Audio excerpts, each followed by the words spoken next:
Welcome to Module 4, Building Relationships with Lenders.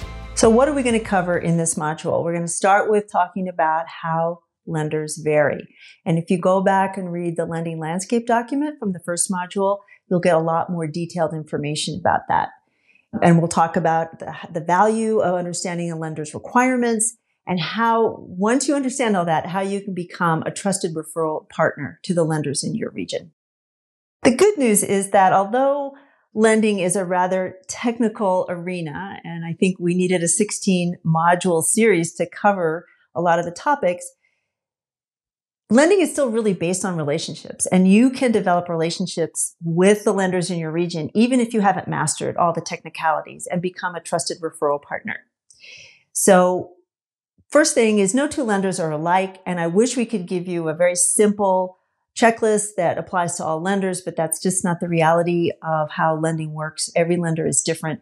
So we're going to get you enough information that you can adapt to the lenders in your region. Even mission-based lenders, who I've worked a lot with CDFIs throughout the country, everyone I worked with had a slightly different approach and criteria for how they did underwriting and lending. The other thing that happens is you can get to know an institution, and for some reason that lender changes over time. Leadership changes, economic circumstances change. You might have to go back and figure out where that lender is at after time has passed. Quality referrals matter to lenders, though. They really do. Every lender I've ever talked to would tell you that a quality referral is more important to them than anything. So if you're somebody who can be feeding good referrals to a lender, they will love you.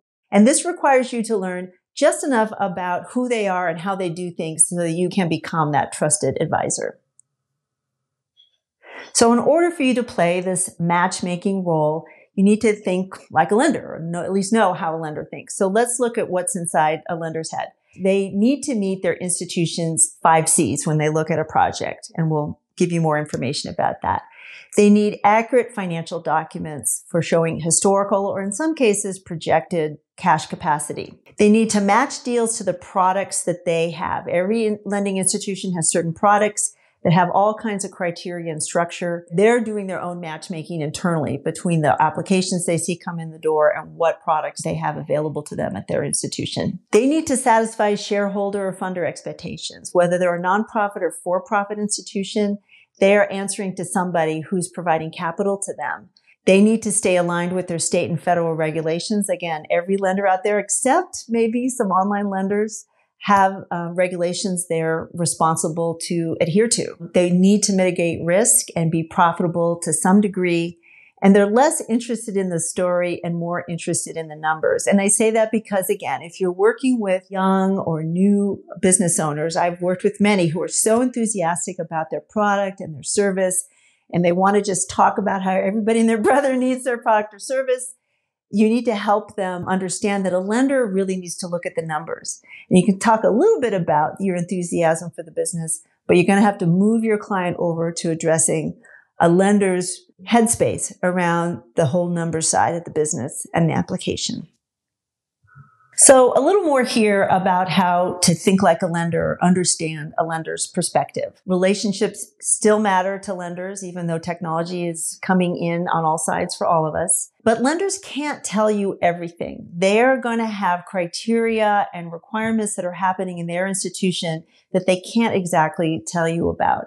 For example, they will have things like portfolio concentration limitations.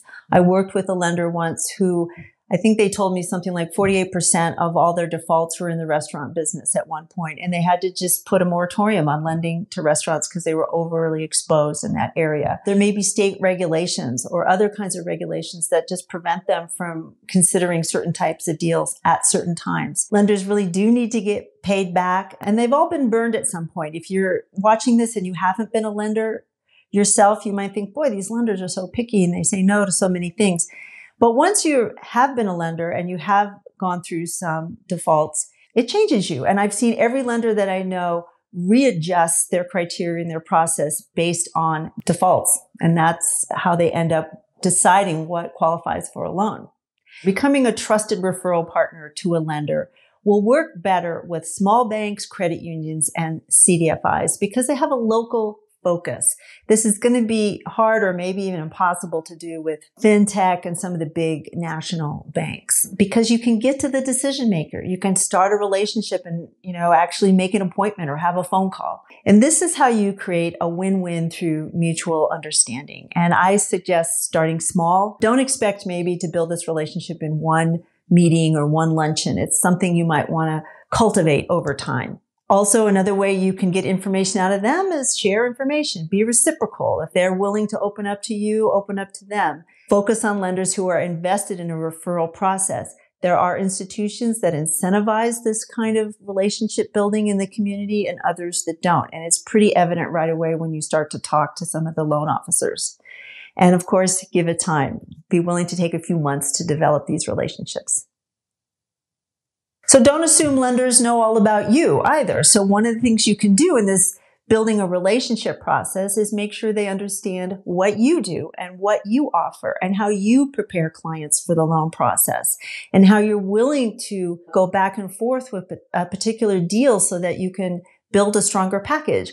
Or perhaps you could say to them, hey, if you get a decline, you get a loan package that you have to say no to, send them to us and we'll see if we can improve that package so you can get to yes. So be sure to promote yourself and make them aware of how much business development work you do with clients, because that will interest them in getting these qualified deals that every lender wants. So in building relationships with lenders, it's this process of getting to know each other and then working with your clients to help them get through the door and get a yes. So if your clients are new to this process, helping them prepare by taking small steps. Do they have a business and a personal checking account? If not, help them set that up. Maybe introducing them to some of the bank management. There's lots of ways you can do some preliminary work before the loan application to help prepare your clients to be better positioned to get a yes from that institution.